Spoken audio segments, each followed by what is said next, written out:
Harmonious and tranquil are words that describe life in this small town. But the peaceful setting is about to be disrupted by a noisy, divisive intruder. Barricading traffic and impeding the flow of commerce, the steel monster will convert this pleasant scene into a cacophony of irritating sounds. Metal against metal will bang, squeal, and groan as the hideous beast makes its way through the streets. Residents will fume, venting their frustrations at the unwelcome interloper as it blocks streets and crosswalks. Visiting railfans, on the other hand, find the scene a pleasurable one and are thrilled as the intruder makes its way through the streets.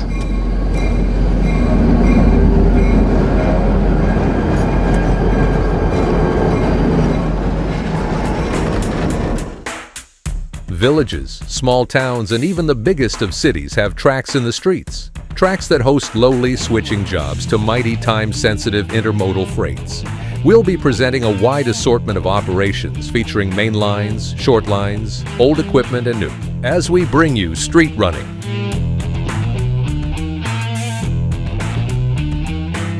Here's a preview featuring many scenes of the over 20 locations we'll be visiting in our quest to document some of the last street running in North America.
The quest begins where we opened the show, at the quaint town of Lagrange, Kentucky. It's located 20-some miles northeast of Louisville, on former L&N track now owned by CSX. It's called the Short Line, a name dating back to when the line was opened as a shortcut between Louisville and Cincinnati, bypassing a longer route through Lexington, Kentucky. The town has learned to live with its trains, and several businesses have names referring to the railroad. Kalen's Trackside Restaurant even features their famous CSX burger. Lagrange is the seat of Oldham County, and the tracks run right in front of the beautiful old courthouse. About an hour after obtaining the opening scene, the next train makes an appearance. This one is headed for Louisville and is being led by a former Conrail diesel, a common occurrence in the era following the merger and split of that railroad into CSX and Norfolk Southern. On average, about one train an hour passes through Lagrange. Street running can be hazardous. Here's an example of just how dangerous it can be. Fortunately, both drivers saw what was happening before an accident could occur and backed their vehicles out of the way.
Vehicle and pedestrian traffic comes to a halt while the long string of freight cars passes through town.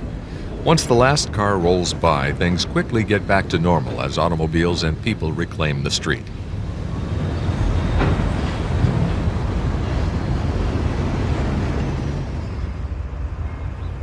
The next train through town passes from the east end of street running back onto ballasted track.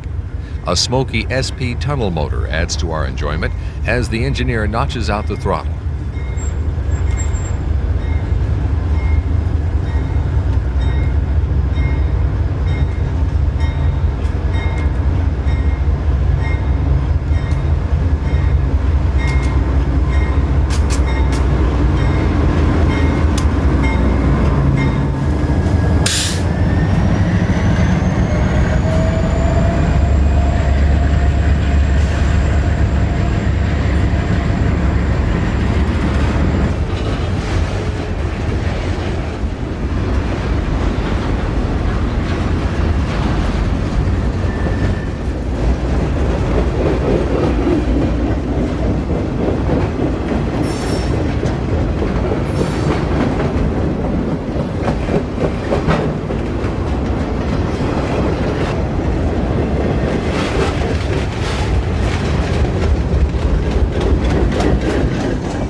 Like clockwork, an hour later finds a westbound rolling through Lagrange. Notice the uneven pavement. This will cause swaying action as the locomotives and cars roll across the bump.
Although not critical at this point, sometime in the future the bump will have to be repaired before becoming a safety issue.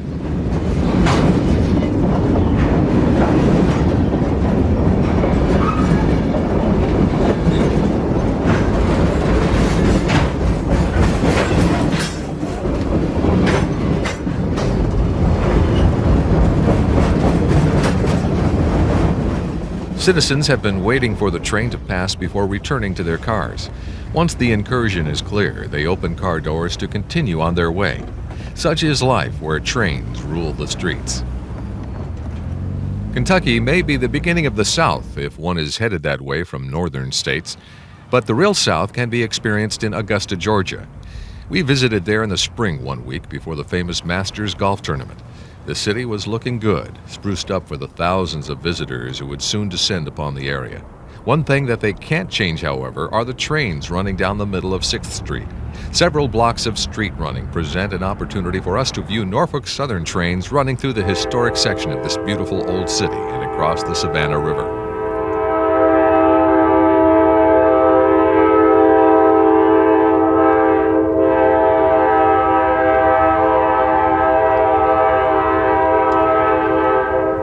To gain elevation for a lofty view, we've located to the top of the flood wall and watch as this northbound freight threads the street trackage.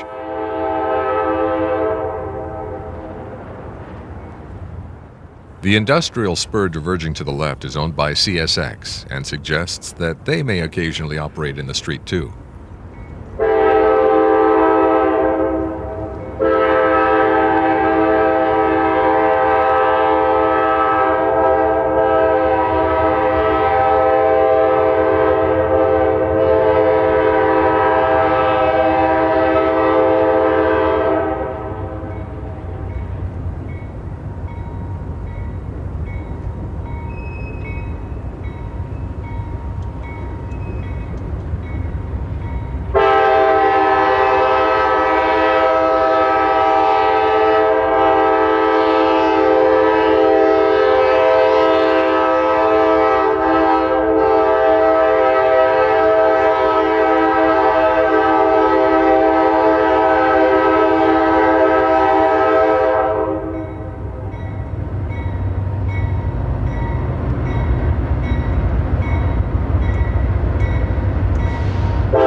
This line is not an extremely busy route, but it does see several trains each way on a daily basis.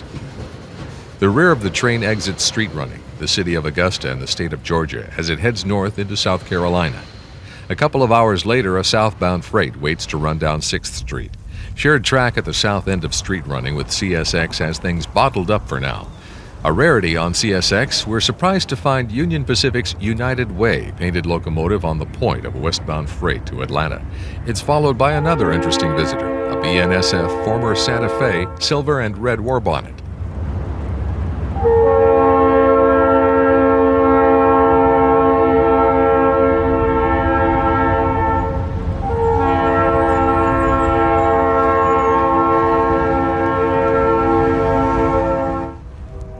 Once the CSX freight has cleared shared rail, the Norfolk Southern train gets permission to proceed to the yard and rolls down 6th Street.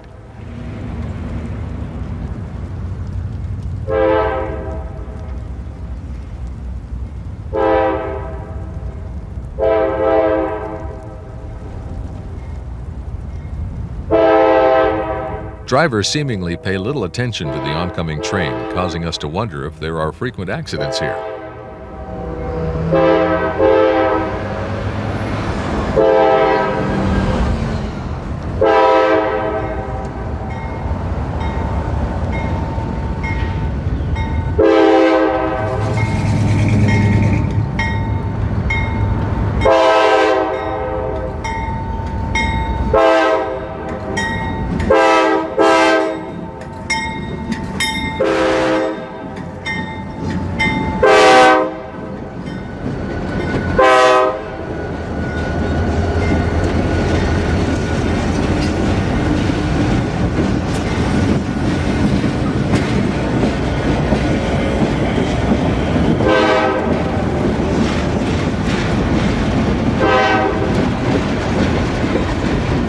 Five diesel seems like overkill, but perhaps the railroad is moving power to where it's needed.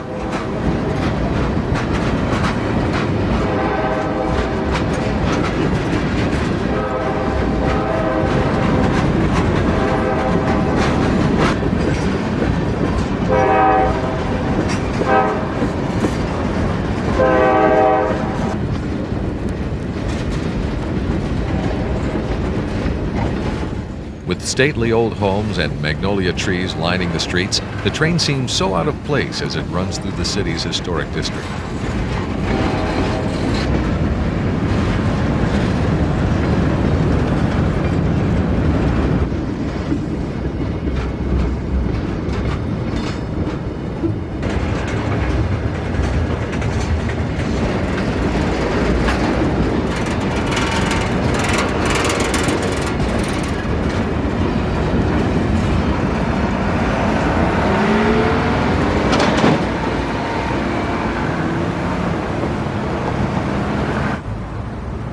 Before experiencing this pleasant spring day in Augusta, we had to deal with winter in Erie, Pennsylvania. With several inches of snow on the ground and temperatures hovering in the teens, the visit will be remembered for some time.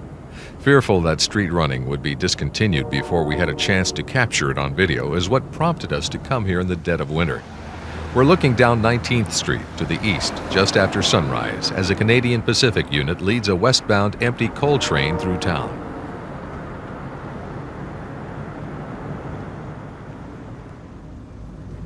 This stretch of street running is to be eliminated in the near future, or perhaps by the time you view this video.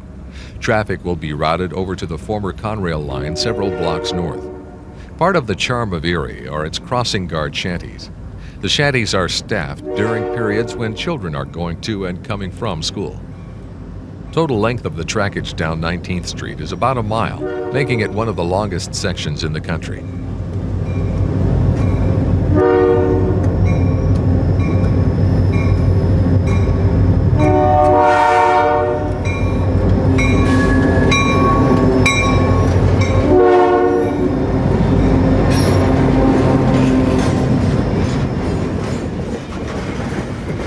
Of course, kids don't always cross where they're supposed to. We're absolutely shocked when this kid runs in front of the train.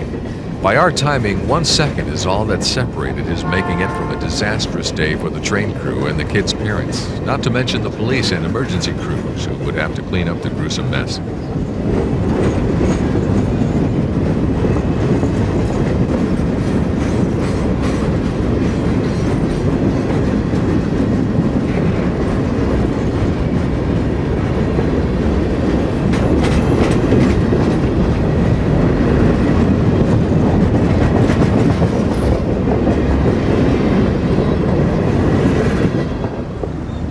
Another crossing shanty is seen off to the left a couple of blocks ahead. With increased traffic levels following the Conrail merger, signs like these were posted at every grade crossing to warn motorists. A westbound auto parts train follows the empty coal drag with about an hour separating the two movements.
This train was the last one to come through town for the next 4 hours. There were no eastbounds through Erie from 7 a.m. to 3 p.m. The last train we captured was this westbound local viewed near the west end of the street trackage.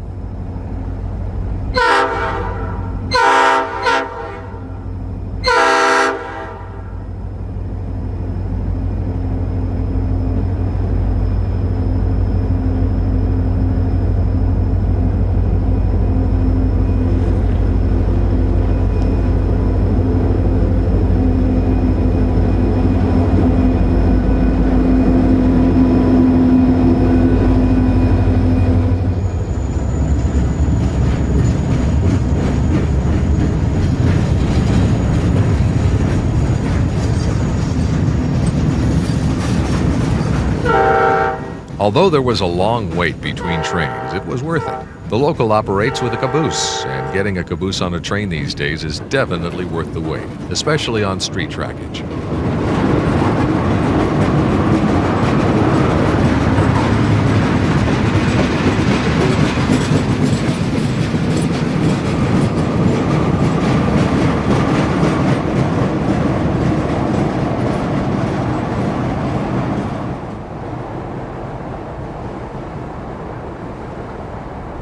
After a day in Erie and several days at other cold locations, we felt a break from the weather was in order.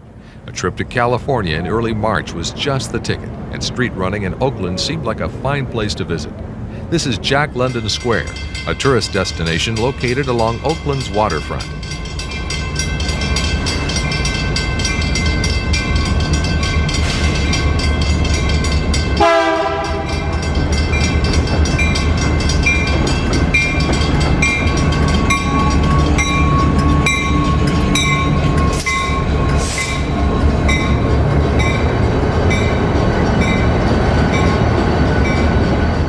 It didn't take long for our first train to appear.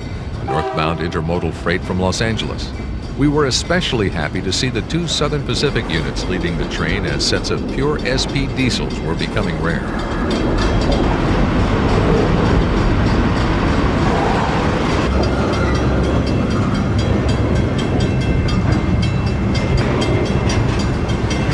Since this is a high-traffic area to begin with, trains cruising down Embarcadero Street just add to the congestion.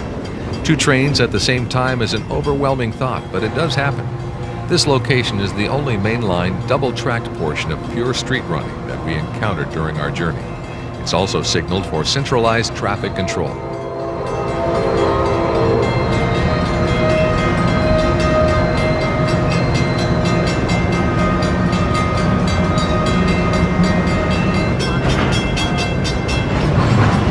Crowds of pedestrians have gathered on the street corners and wait to cross to the other side. Finally, the last car rolls by and vehicles are able to make their turns as a wave of people cross the street.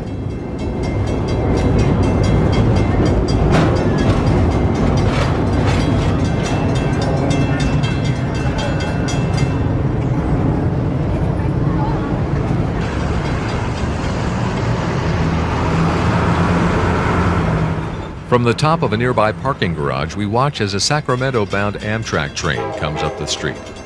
The cars are being pushed by the locomotive and controlled from a cab car on this end.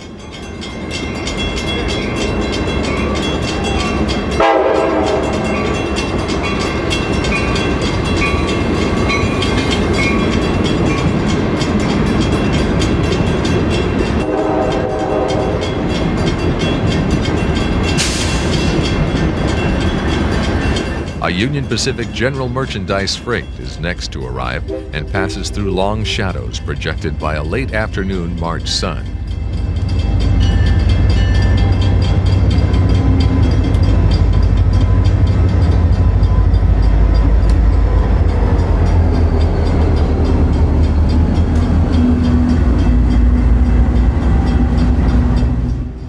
A former SP tunnel motor, totally transformed into Union Pacific Armor Yellow and Harbor Mist Gray, leads the train northward up Embarcadero Street.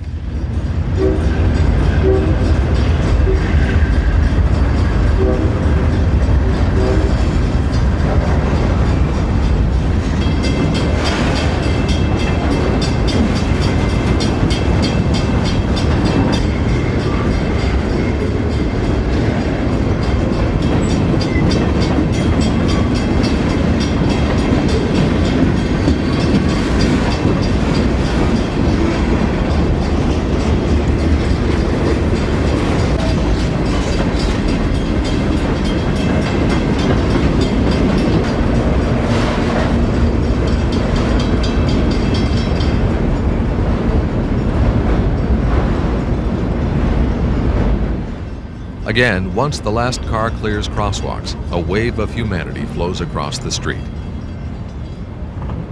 Oakland has a new Amtrak station, and it's located just south of Jack London Square. We turn to catch an inbound train from Sacramento as it nears the station. As you can see, there were at one time 3 tracks running in the street. Today, only the 2 tracks on the right are in service. The left one is severed and is no longer used.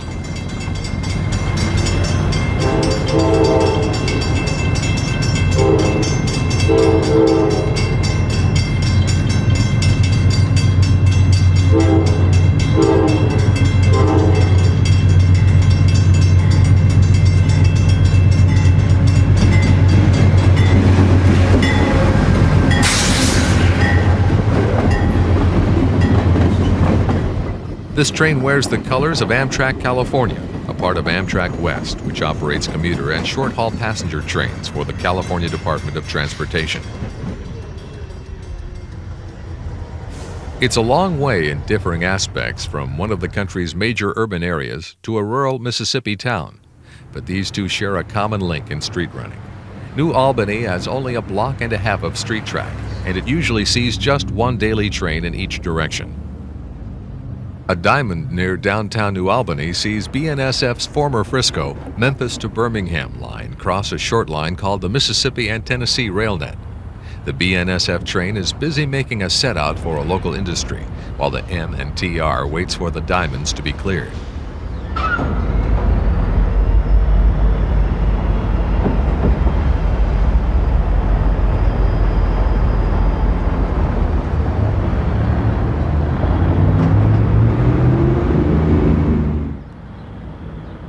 The short line is operating with a General Electric B23-7, unusual power for a small railroad. Once the diamonds are clear, the M&TR engineer pulls across the BNSF track to head through town. The conductor, riding in a pickup truck, proceeds the train to flag the crossing.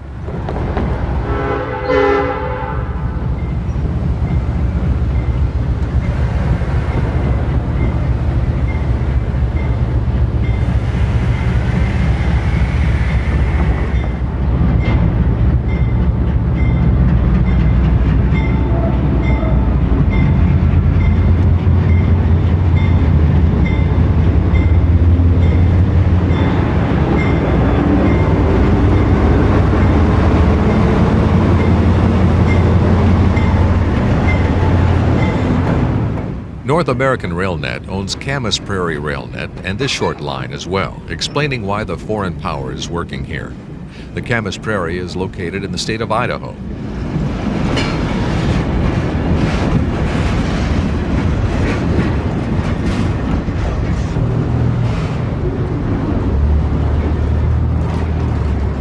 The little train rolls off street track and continues its southbound journey toward Houston, Mississippi, about 40 miles down the line. 265 miles to the north lies a town bearing the same name, New Albany, Indiana. It also has street running, but unlike Mississippi, this location sees numerous trains on a daily basis, both CSX and Canadian Pacific. A northbound CSX train has just crossed the Ohio River Bridge from Louisville and comes around the bend on former Monon track to enter a long stretch of street running on New Albany's 15th Street.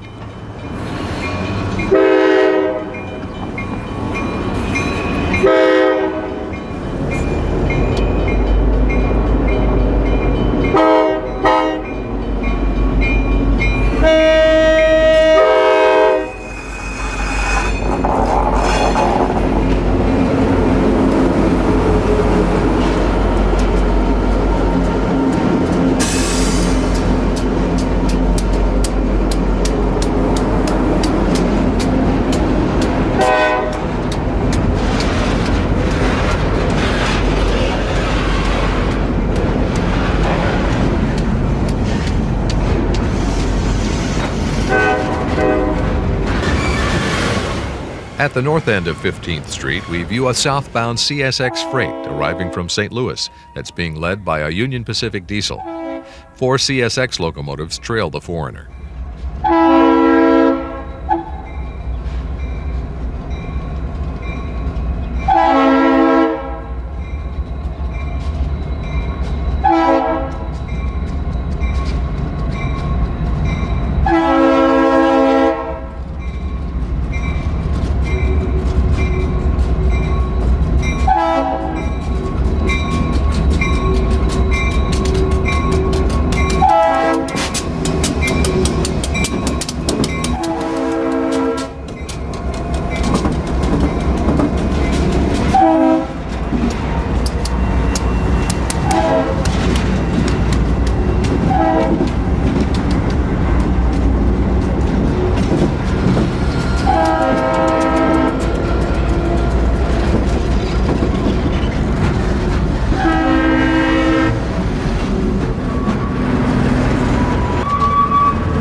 More than a dozen mechanical reefers are in the consist, and many have their diesel refrigeration units running.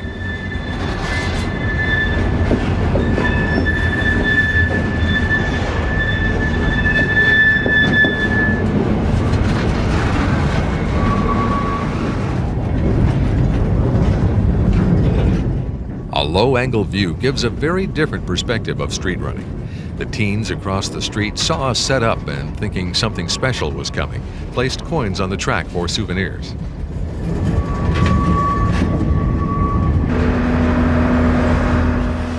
As the last car comes by, the teens rush to retrieve their coins. They were somewhat disappointed when the train turned out to be just another freight, not steam or passenger, and couldn't understand why we were taking pictures. Explaining that we thought it was cool to see trains running in the streets, they just shrugged their shoulders and walked away. Apparently, when living with street running every day, one loses a fascination for the subject. Canadian Pacific operates a daily freight each way between Chicago and Louisville over CSX trackage rights. This operation exists as a result of CP taking over the Soo line. The Sioux, several years earlier, had bought the Milwaukee Road, which is how they got to Louisville. The Milwaukee Road originally gained entry to the Louisville market as a consequence of the Monon being acquired by Louisville and Nashville. These trackage rights appeased the Southern Railway, who had relied on Monon as a bridge for Chicago traffic.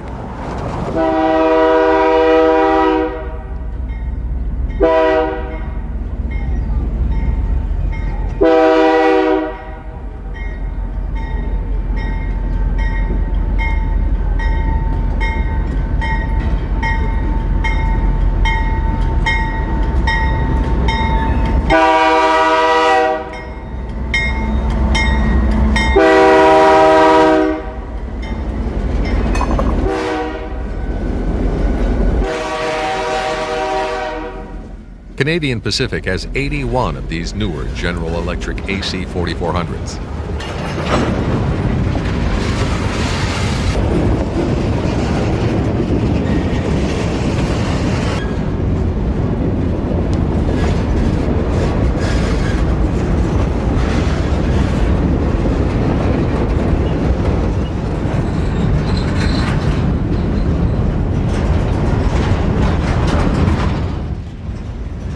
From the porch of a nearby home, we watch as the last few cars roll up the street. These hoppers belong to IMC Agrico and are used for hauling phosphate from Florida.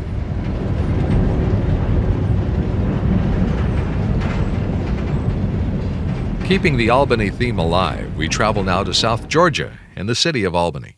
Passenger trains once rolled through the street right up to the station here. Today, this piece of track is isolated, but freight trains still travel up and down Roosevelt Street in front of the station. This former Central of Georgia track is now owned by Norfolk Southern, and we catch the daily turn to Hilton as it returns home.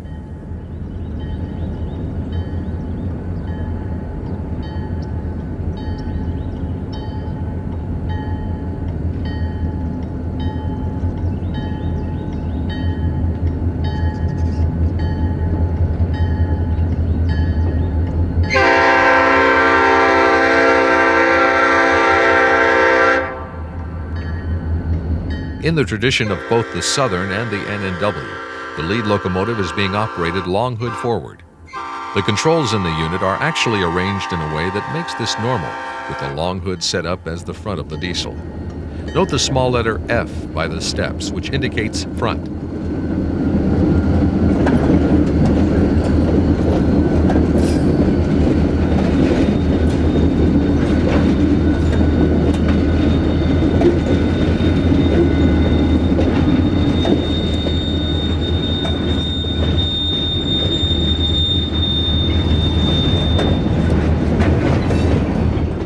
These high-sided, open-top hopper cars are used for hauling wood chips.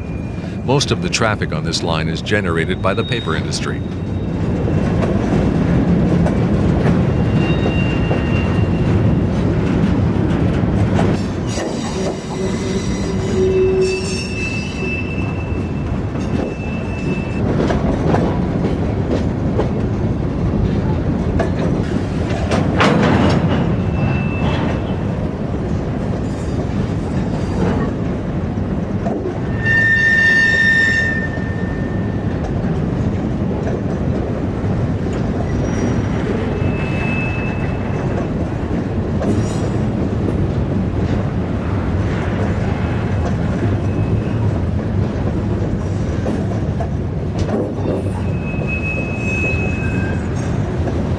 To catch action on this line, one has to stay late or get up very early.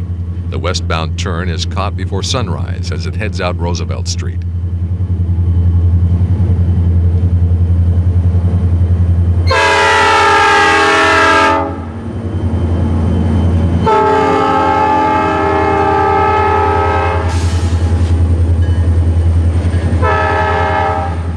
The same locomotive that handled the previous evening's train is once again put to work as it heads for Hilton, about 63 miles to the southwest. This time the unit is being operated backwards, with the engineer sitting on this side of the diesel.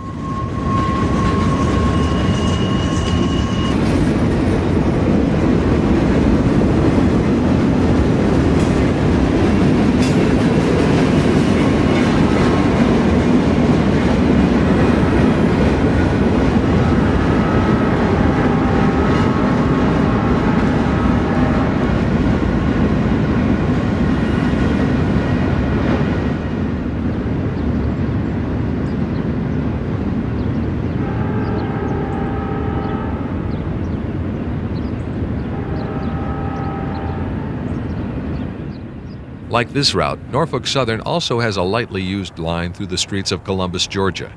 It too is operated mostly at night, and we were unable to catch any rail traffic running down 9th Street. Just 3 blocks south on 6th Street, there's another piece of street running in Columbus.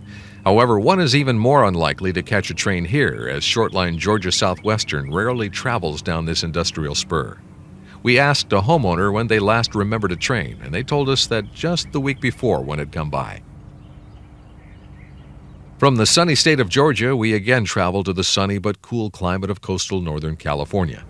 We're at the agricultural community of Watsonville to catch the tri-weekly train to Santa Cruz and Davenport. The train has departed the main line and is now operating on the branch which passes through an industrial section of town before heading into open country. A cement plant at Davenport receives coal and ships out loaded hoppers of bulk cement. There's some business at Santa Cruz too, mostly for a lumber dealer. At one time, there was other business here in Watsonville, but the switches in the street appear to be out of service.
The tracks curve out of the street and head into open country for the run over to Santa Cruz.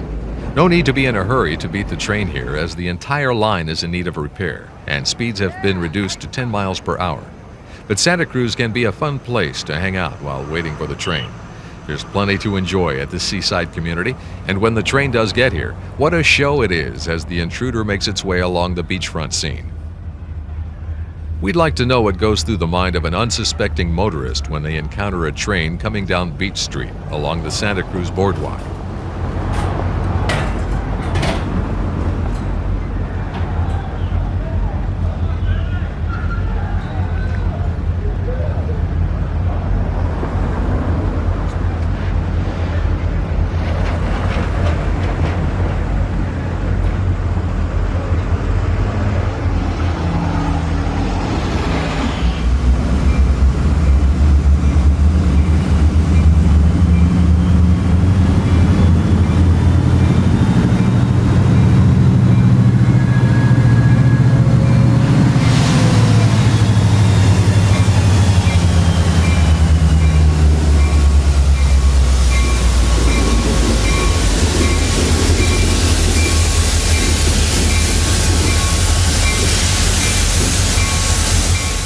train is brought to a halt, not for an unaware driver, but for a local police officer who parked too close to the tracks. Then there's the beer truck that's in the way. This is typical for the crew aboard the Davenport Local when passing through here, and not unusual for street running other places around the country.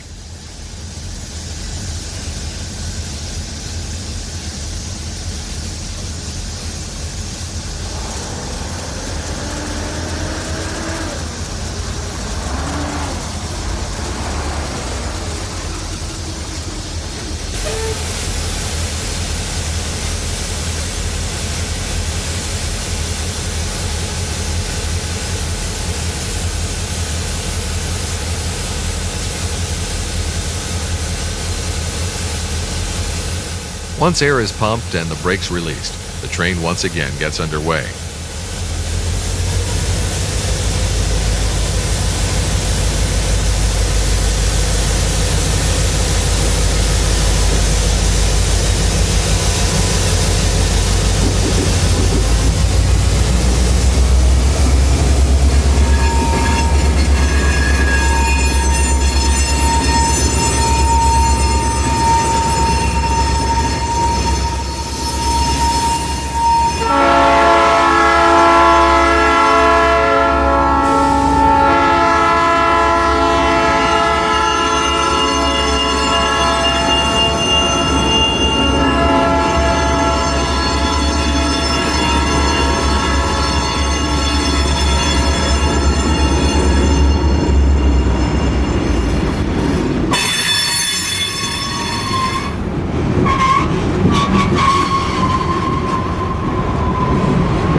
Loads of coal and a long string of empty cement hoppers make up most of the train, and this consist is very typical of what you'd expect to see on any given day the train operates. A load of lumber will stay on the train all the way to Davenport, and then be set out in Santa Cruz on the return trip. Trains of tourist operator Santa Cruz, Big Trees, and Pacific also operate along Beach Street during the summer tourist season. There's another piece of street track in Santa Cruz, and this former SP branch is operated by the Santa Cruz, Big Trees, and Pacific. It was off-season when we visited here, so none of the tourist trains were operating. During the season, there are 2 round trips a day between the beach and the Redwood Forest up at Roaring Camp. An operating wigwag crossing signal can be viewed along this portion of the line, a holdover from SP ownership. From the Pacific shores to the Atlantic, we've landed in the New York City borough of Brooklyn to view street running on the New York Cross Harbor Railroad. On the Brooklyn side of its operations, the railroad has a significant amount of street trackage along the waterfront in an area called Bush Terminal. The railroad was operating with an Alco S2 switcher the day we visited the operation, and we joined the crew as they shoved a loaded car of plastic pellets up the street to a company that does injection molding.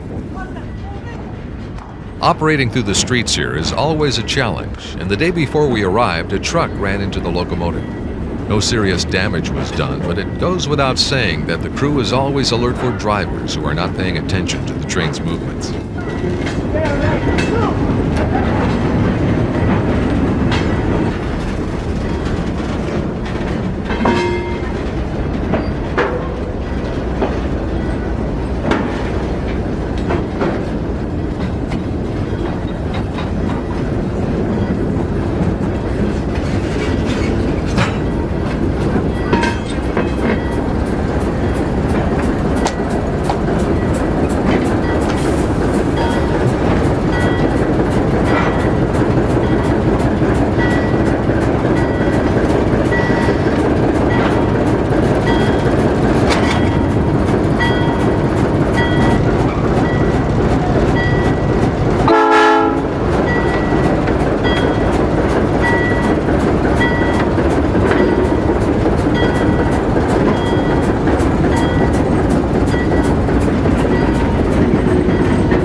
The car of pellets is uncoupled from the locomotive, and the engine will now return to the yard to pick up a cut of cars to deliver to the New York and Atlantic Railroad.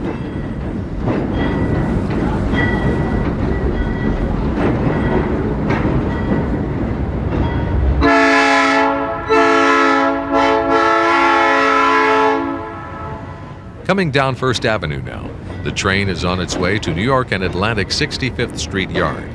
The vigilant crew keeps watch over the traffic as they slowly roll ahead.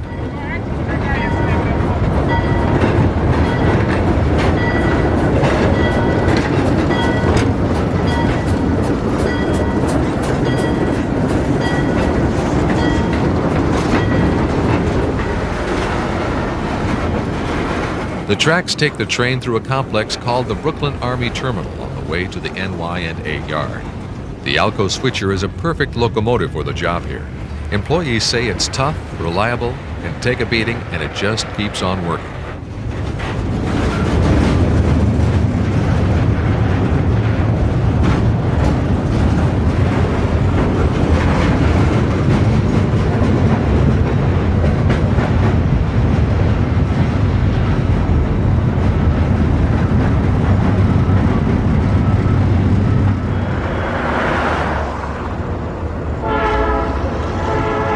After exchanging cars at the 65th Street Yard, the train returns now and is viewed as the crew negotiates their way through traffic along First Avenue.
The train of 6 cars is returning now to the New York Cross Harbor Yard at Bush Terminal.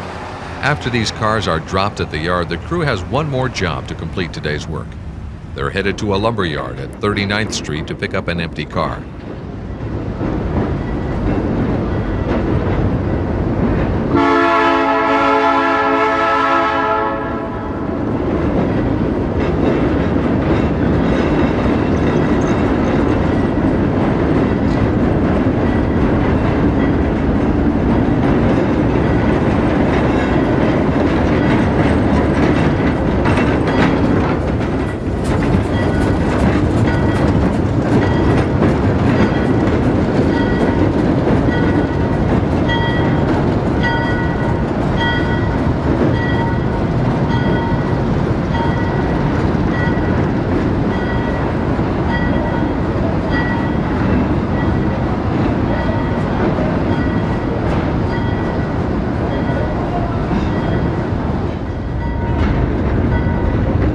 With the empty center beam lumber flat in tow, the crew returns to the yard to complete their day's work.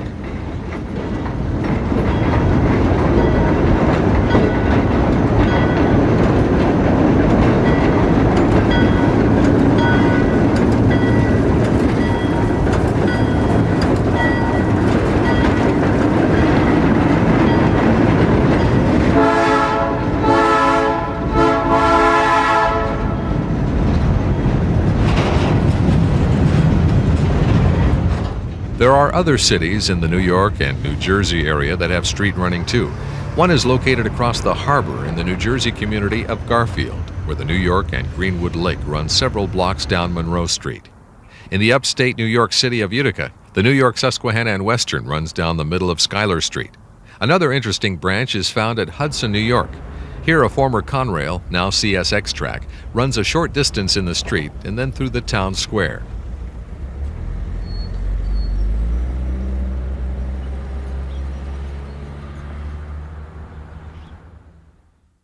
On the north side of Chicago, a former Milwaukee Road branch runs through an industrial part of town to a place called Goose Island.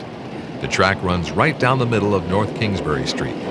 Although we shot these scenes in 1990, the line still exists even though this area has undergone tremendous redevelopment with new restaurants, shopping, and trendy loft apartments.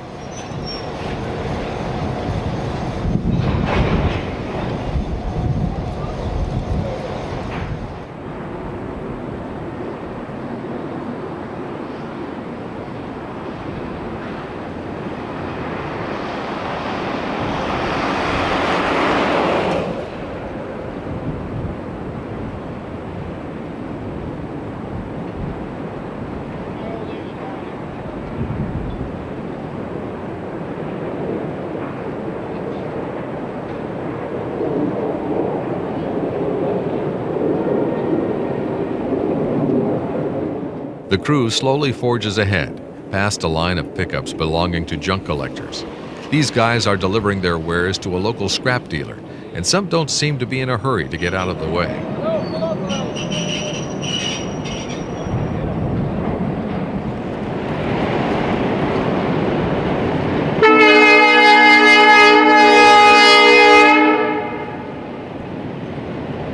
Once the train is past this obstacle, one more hazard lies in wait. Since this is a manufacturing and warehousing part of town, it's common for 18-wheelers to straddle the tracks while delivering or picking up goods. It often takes several minutes to locate a driver and have them temporarily move their trucks out of the way.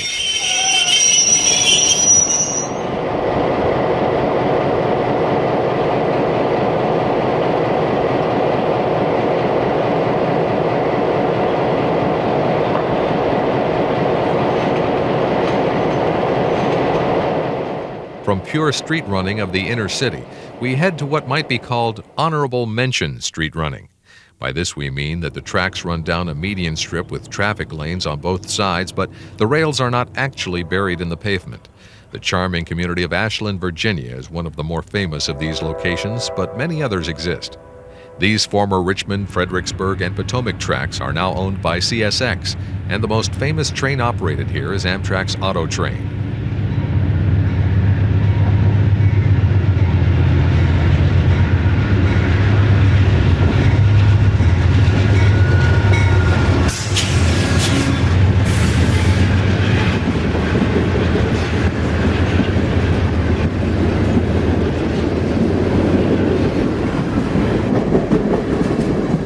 Superliners have replaced the conventional equipment from just a few years ago when we produced a video called Amtrak's Auto Train. The automobile carriers are still the same, however, and the bi-level train is quite a sight as it rolls through Ashland.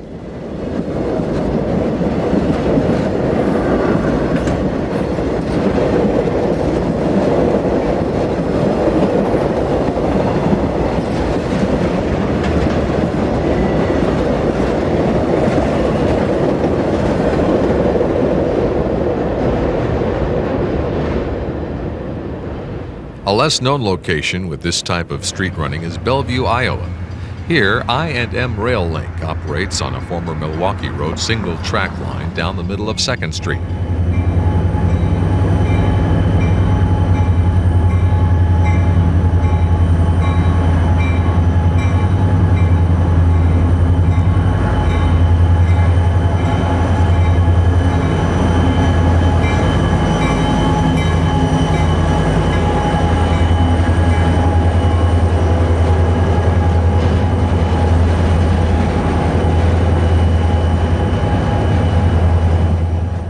The trailing diesel, an SD35, is one of the few of this model still operating. The train is headed from St. Paul, Minnesota to Kansas City, Missouri.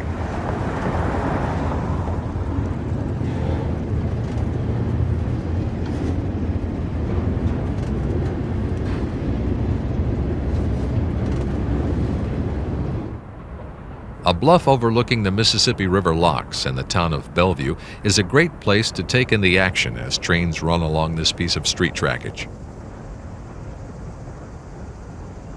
The Southwest may have less street running than other parts of the country, but it does have a wonderfully nostalgic portion in San Antonio, Texas. It's the beer hauling line owned by the Pearl Brewery. Texas Transportation still uses electric power to run its trains under trolley wire. A 1921-built antique freight motor pulls a long string of inbound freight cars from the Union Pacific Interchange several blocks away down rails buried in Jones Avenue.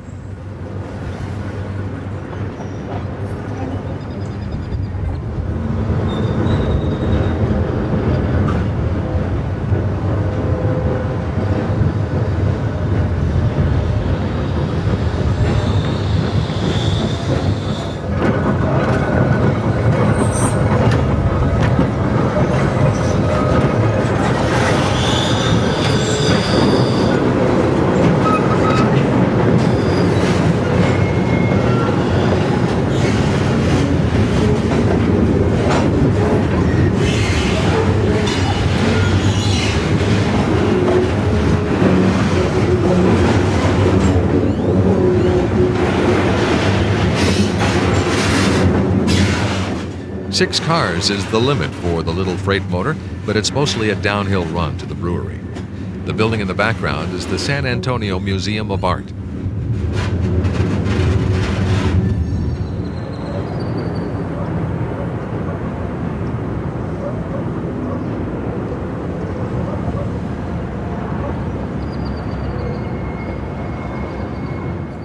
On another day, we caught the motor as it shoved two loaded cars onto Jones Avenue for the run to the interchange track.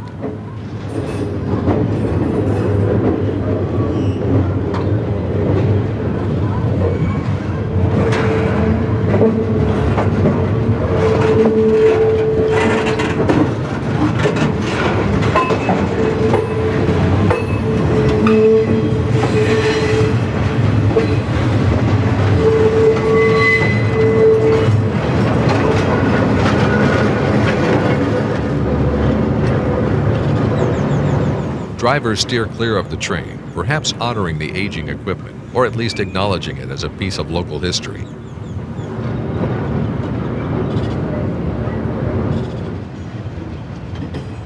The reason this operation continues to exist is fairly simple. In the charter granting the railroad permission to run through the streets, it stipulates that the trains are to be powered by overhead electric current. From the pleasant temperatures and sun-filled days of South Texas, it's a startling contrast to experience the frozen, windswept streets of Michigan City, Indiana. Sharing in this degree of contrast are the distinct differences between Texas Transportation's freight motor and the commuter cars operating under trolley wire for the South Shore Line. An 8-car train of modern self-propelled coaches rolls westbound up to the 11th Street station during the morning rush hour. It's a bitter, blustery gray day as winds whip off the nearby frigid waters of Lake Michigan. But day in and day out, snow, rain, or sun, the commuter cars roll through the streets of Michigan City, putting on a grand show of classic street running.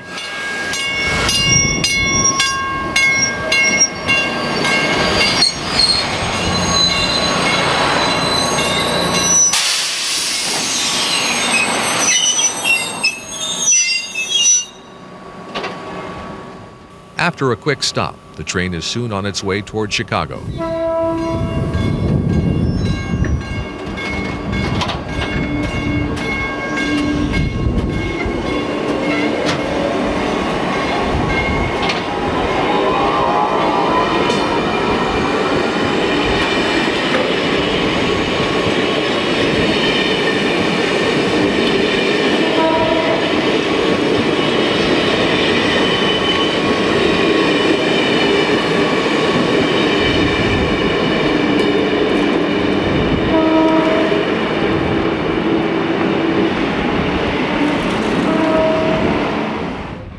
Later, we catch a 4-car westbound coming down 11th Street. This time, we're set up near the end of the 11th Street track at Kentucky Street. It's at this location where the tracks diverge to cross diagonally onto 10th Street, while at the same time crossing a busy Amtrak line and another busy street.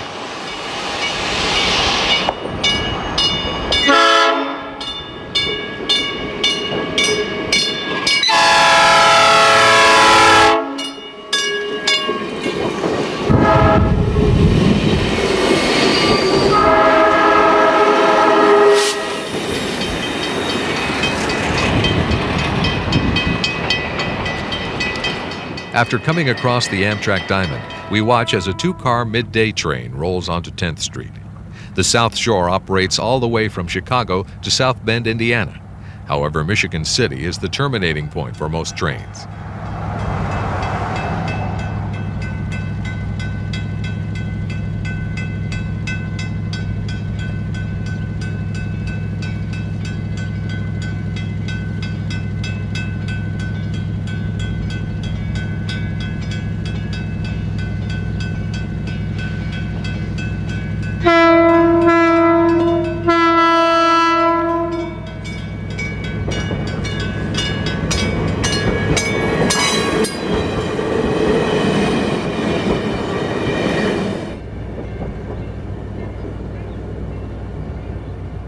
Ahead, near the signal, the train will exit street running and once again be on ballasted track.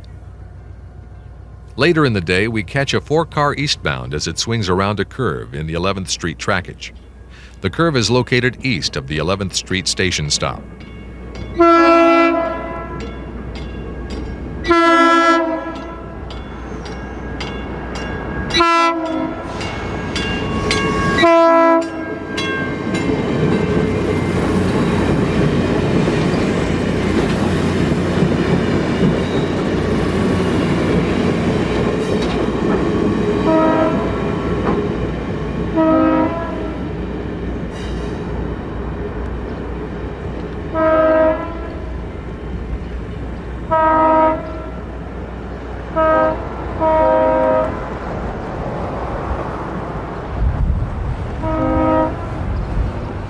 From a cold and gray northern Indiana, we transport you to a just as cold and gray Middletown, Pennsylvania, located near the state capital of Harrisburg.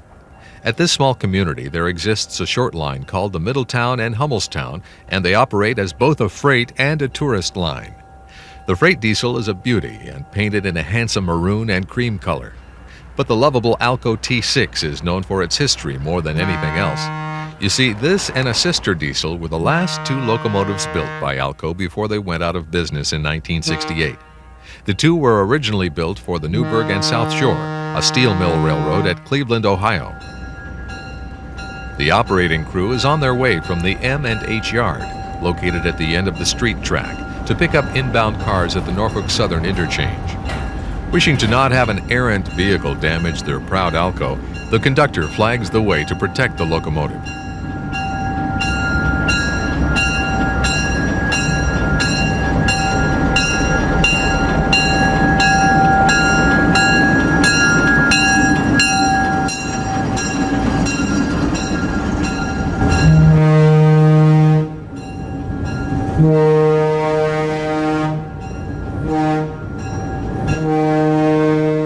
After crossing busy Jones Street, also a state highway, the locomotive squeezes through an alleyway past a food store.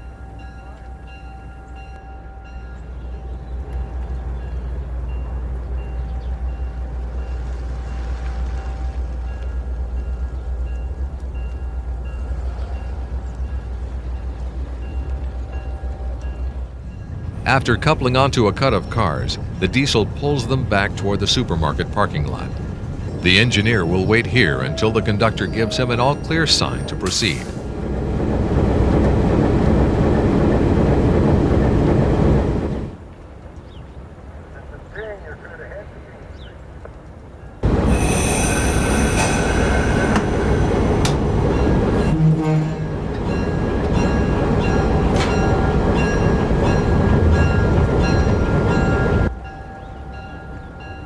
Underway, the train will once again squeeze through the narrow alleyway. This portion of the street track is not wide enough for a car to get around the train.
The track running down Brown Street is somewhat of a hassle for the crew, but after watching them work, we think they really enjoy sharing the right-of-way with the townsfolk and their vehicles. It's a way that they keep in touch with the community.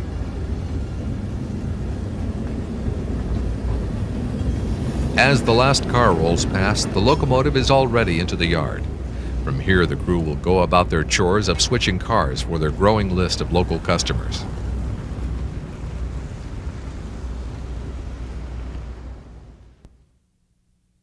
On a much sunnier day, we visited York, Pennsylvania, located about 30 miles south of Middletown. Here there exists a 3-block-long portion of street track that's located in the downtown section of the city. We watch as a York Rail switch job backs down Pershing Street with 2 cars picked up from a local lumber dealer. The conductor rides the rear car to call out crossing clearances to the engineer.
The 1504 is a former Santa Fe CF7 that's lettered for the Maryland and Pennsylvania Railroad. The Ma and Pa and York Rail both operate in York and are owned by Emmons Transportation. The train departs the Pershing Street trackage and will now return to the yard. Year after year, more and more street running is lost as inner-city industries relocate and business operations change. East Street in Frederick, Maryland is one such location that hosted a several-block-long section of street running. The former Baltimore and Ohio track has been taken out of service and no longer has a connection. But in Stockton, California, there are several pieces of street running that remain in service. One section is located near the busy intersection of Cherokee, Waterloo, and Harding Way. This right-of-way belongs to Central California Traction, the remnant of a former interurban line that ran between Stockton and Sacramento.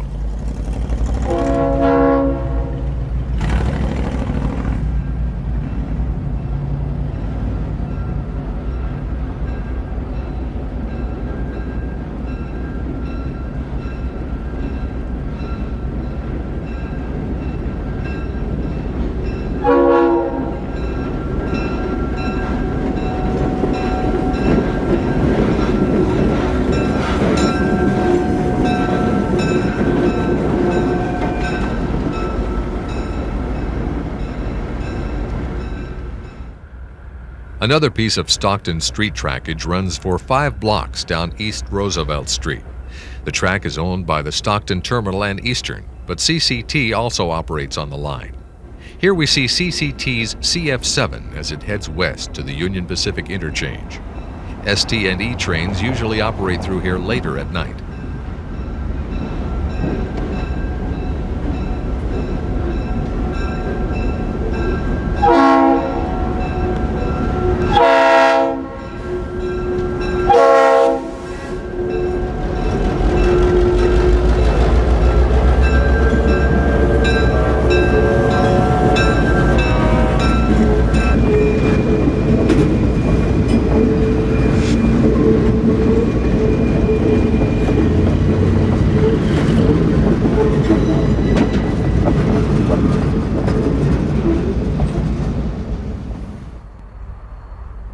On another day, we catch the Central California Traction crew as they head down South B Street. They're headed for Mormon Yard, where traffic will be interchanged with the Burlington Northern Santa Fe.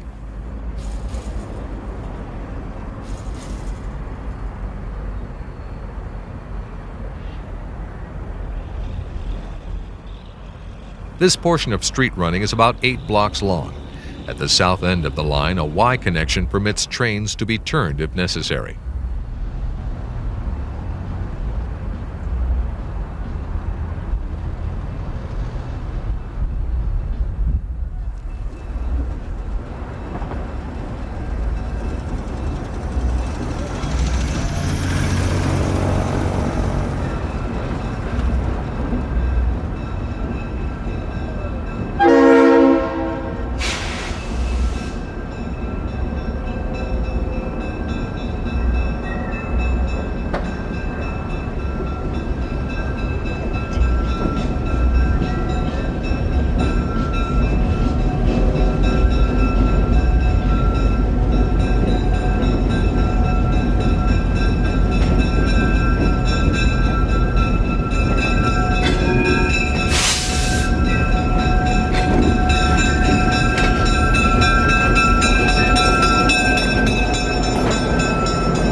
At the time we shot these scenes, the steel coil cars represented new business for the railroad. A local company established a transloading site at the traction company's old car barn near the Cherokee and Waterloo Street intersection.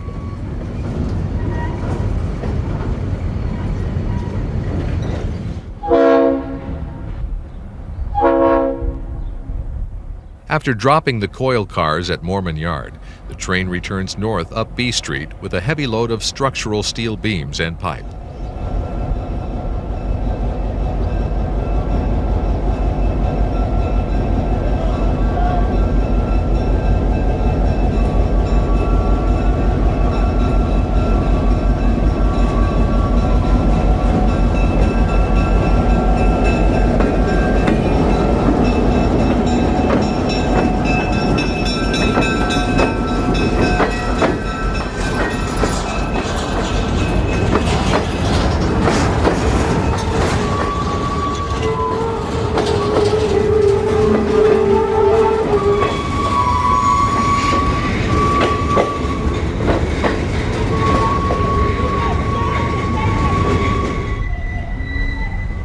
For some time it looked like business on the CCT was failing, but new management is breathing life into the historic road. Things appear to be on a rebound for the carrier, so it's hopeful that trains will be running in the streets here for a long time to come. And speaking of being hopeful, that's exactly what we were when visiting St. Mary's, West Virginia, on a beautiful day in May.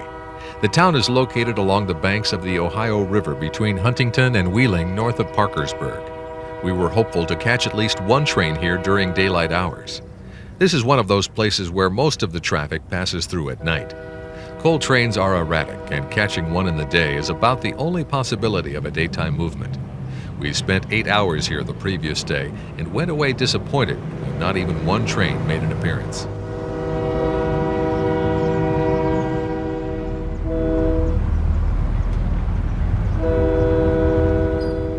St. Mary's population is just 2,200, so it's not exactly a very large place, but it does have a satisfactory downtown strip of businesses, and best of all, tracks running right down the middle of 2nd Street. The townsfolk go about their daily business with a seemingly nonchalant attitude concerning the train. A casual glance is about all that's noticed. Of course, for them, the train is a normal occurrence. One person stopped to ask what we were doing, and when given a truthful answer, they just frowned and walked off in total disappointment. The folks of St. Mary's apparently have greater expectations.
It appears this fidgety old fella just can't wait to get across the street. He's apparently on some sort of mission, and we wonder if he's headed to the food giant across the street. Reporting marks AEPX on the cars indicates ownership by the region's large utility company, American Electric Power. The train is returning to a mine located somewhere in northern West Virginia. He's waited long enough, and that last car can't get by fast enough for him. We're disappointed when he heads off in a different direction, bypassing a stop at the food giant. Located 16 miles west or downriver from St. Mary's is the historic town of Marietta, Ohio. This is the boyhood home of Pentrex producer and videographer Dan Hadley.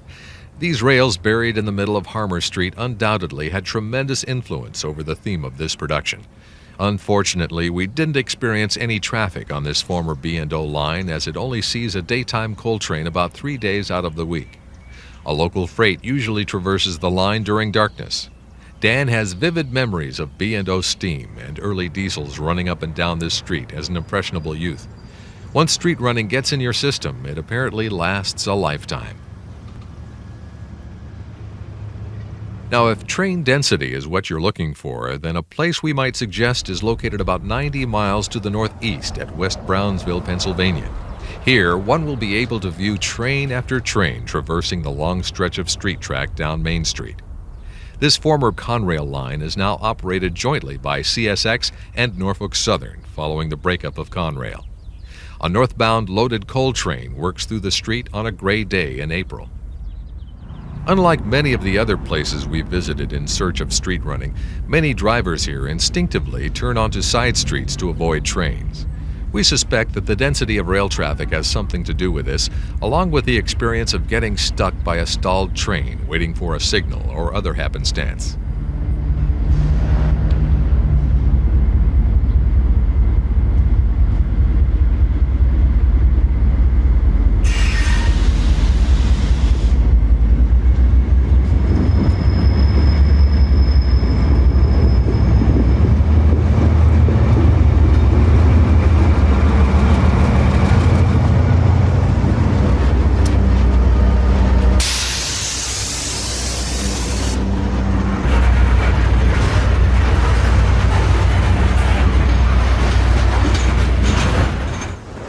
Can you imagine living here and having this as your front porch?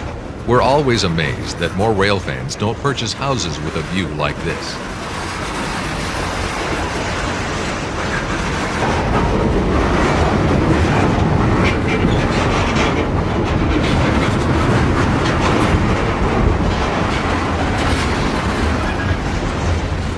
Digging into the Pentrex archives, we came up with shots of the Monongahela Railroad operating here.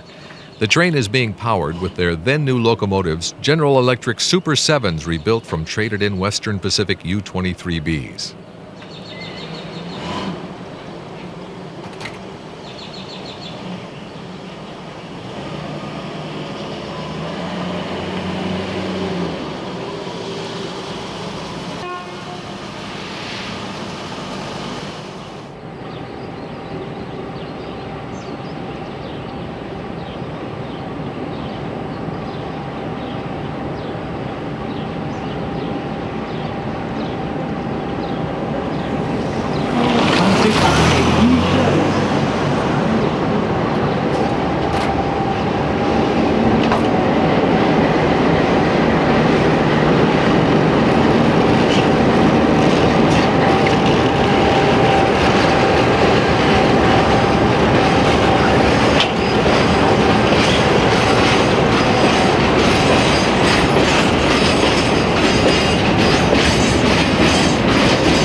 During this period, fallen flag coal hoppers were still plentiful on Conrail coal trains.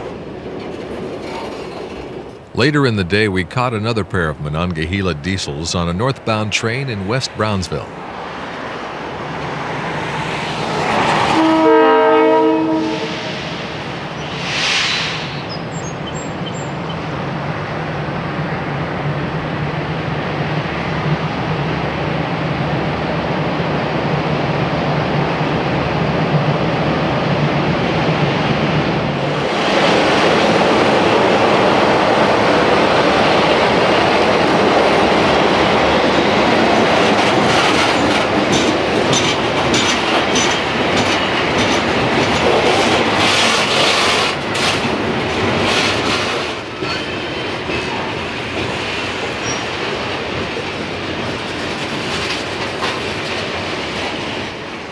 Again, Conrail hoppers make up the train's consist.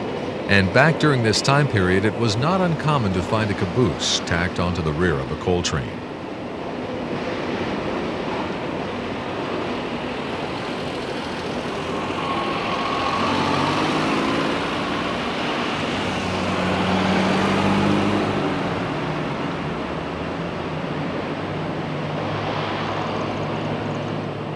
Just 20-some miles north of here, also along the banks of the Monongahela River, lies the town of Elizabeth, Pennsylvania.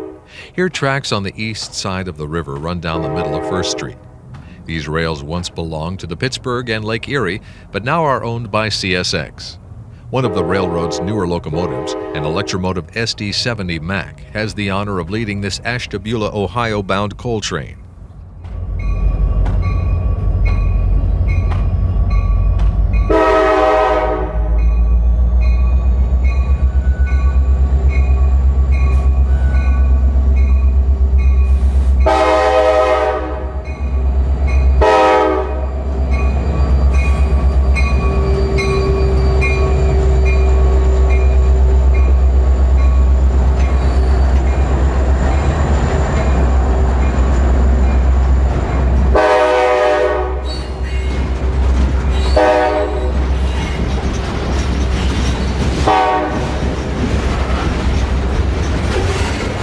The hoppers roll past the old P&LE passenger depot in Elizabeth as the head end comes off street running and follows a curve out of town.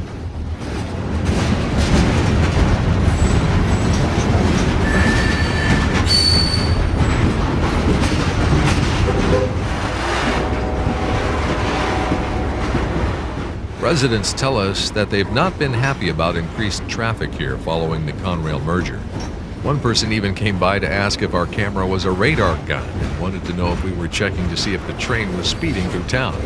When we explained our fascination with street running, we were once again given the brush off and one of those looks. Much to our pleasure, they hurriedly departed the scene.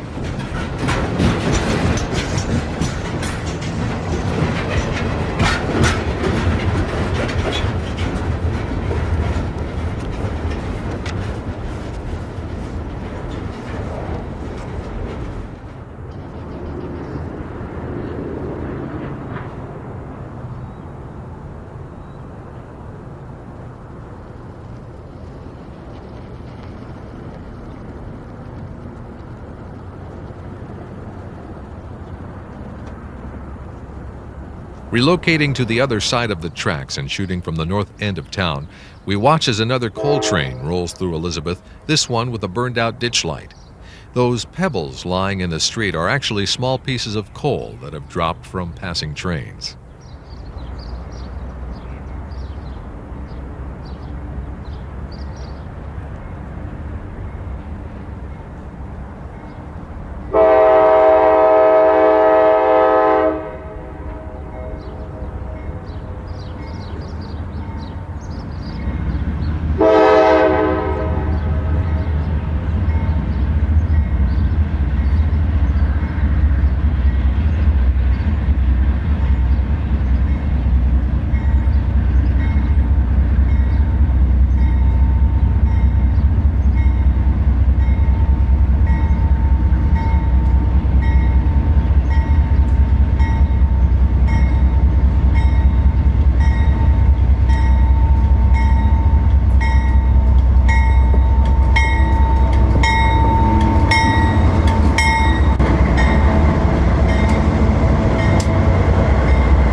Cars roll off street running and back onto ballasted track as the train picks up speed.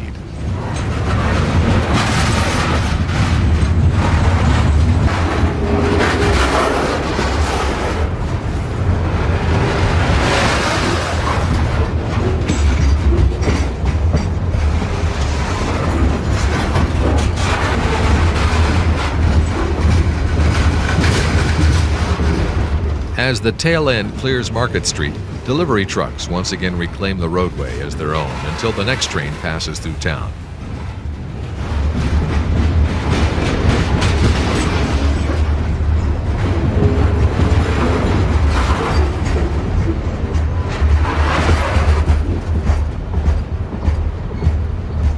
We've saved a very special location revered by fans far and wide as our last venue in this great street-running tour of the United States.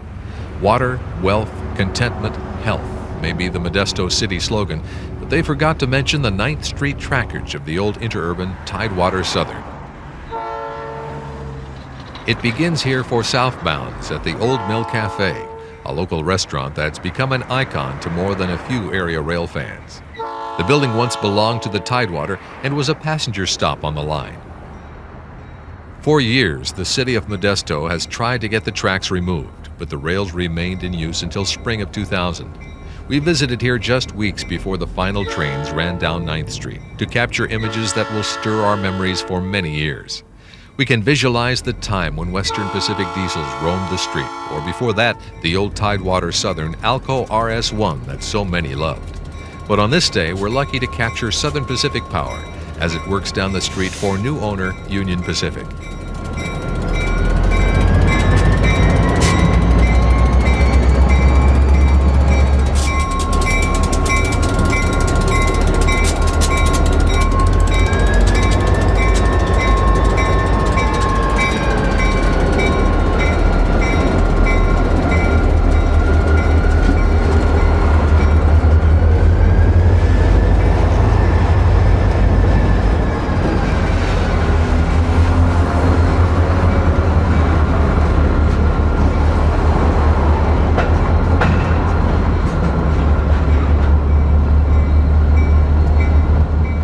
The train has just 2 cars today, and they're bound for the Modesto and Empire Traction Company, a local short line that also has a piece of street running.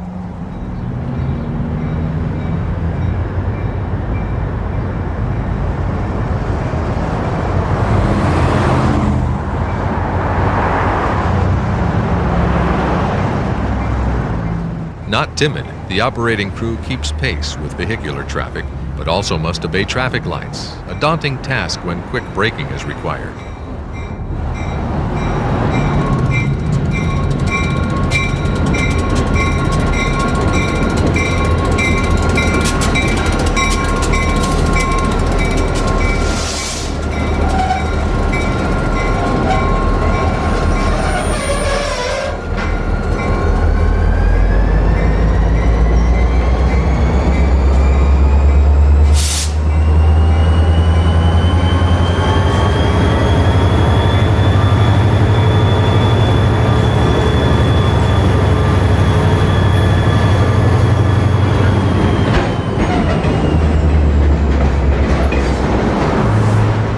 Accelerating once again, traction motors kick up dust as the power heads south to the M and ET interchange. With nothing to take back north, the freight is quickly underway and returns to the 9th Street track. The building under the radio tower is the old Tidewater Freight Office and is still used by local Union Pacific crews.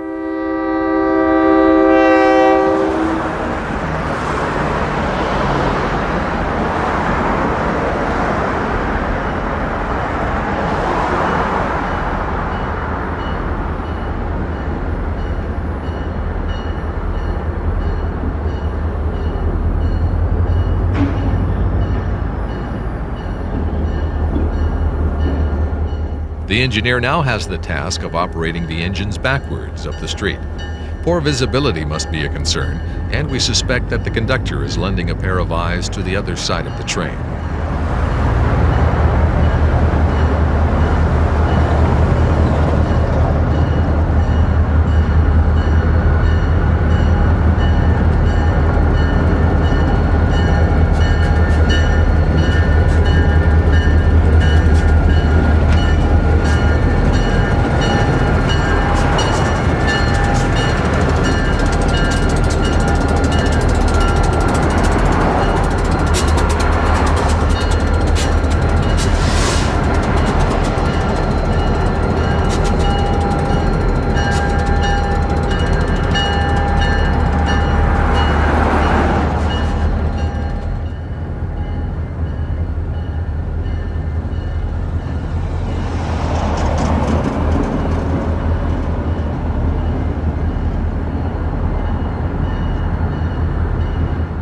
We rush ahead to the Old Mill Cafe to get a shot of the power departing 9th Street. When the locomotives round a curve leading them across the northbound traffic lanes, note that motorists wisely stop to give the diesels the right-of-way.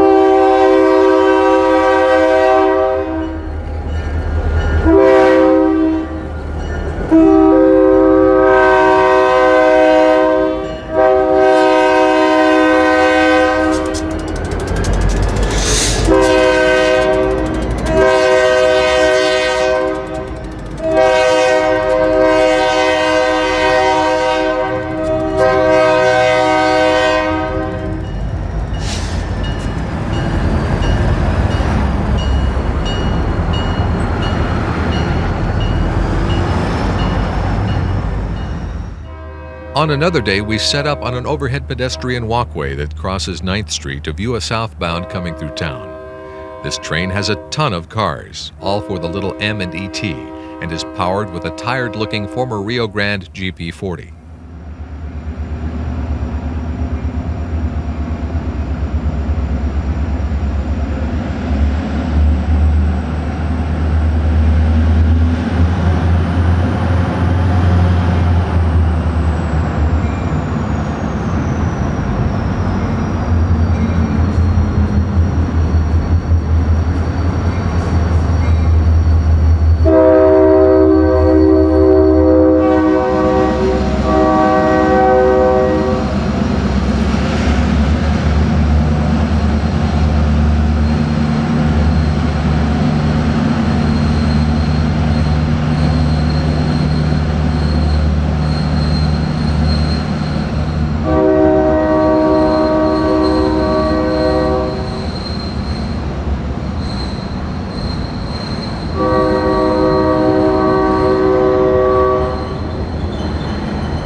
For us, it was the final show in Modesto, with a strong desire to form a lasting memory. We take in this scene as if it were the last time we'd ever see a train, anywhere, for the rest of our lives.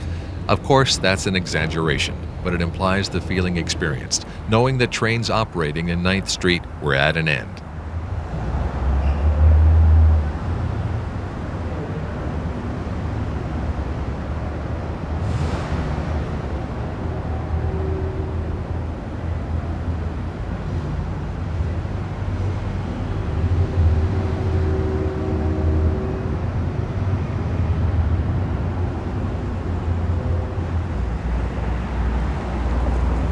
That other piece of street trackage in Modesto mentioned earlier runs for 3 blocks down B Street and is still in use by the M&ET. It crosses the Tidewater tracks at a diamond in the intersection of 9th and B Streets. Trains usually operate through here only at night unless changes occur to the current schedule. This view looking down B Street is from a location east of the diamond. We watch the UP train as it continues pulling into the M&ET interchange yard.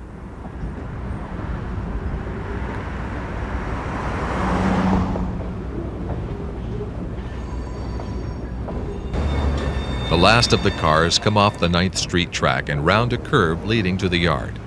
Once the train is put away, the power will again travel north with no cars to take home. This brings to a conclusion our tour to many of the street-running venues across the country. We know we haven't shown you all existing locations, and we wish we could have visited even more. Some notables missed include BNSF track through Fort Collins, Colorado, the UP through Bryan, Texas, several locations in Oregon, CSX track in Clearwater, Florida, and much industrial and former Pacific Electric track in the Los Angeles area. The list goes on and on. But one thing is for certain. The number of places one can find street running continues to disappear.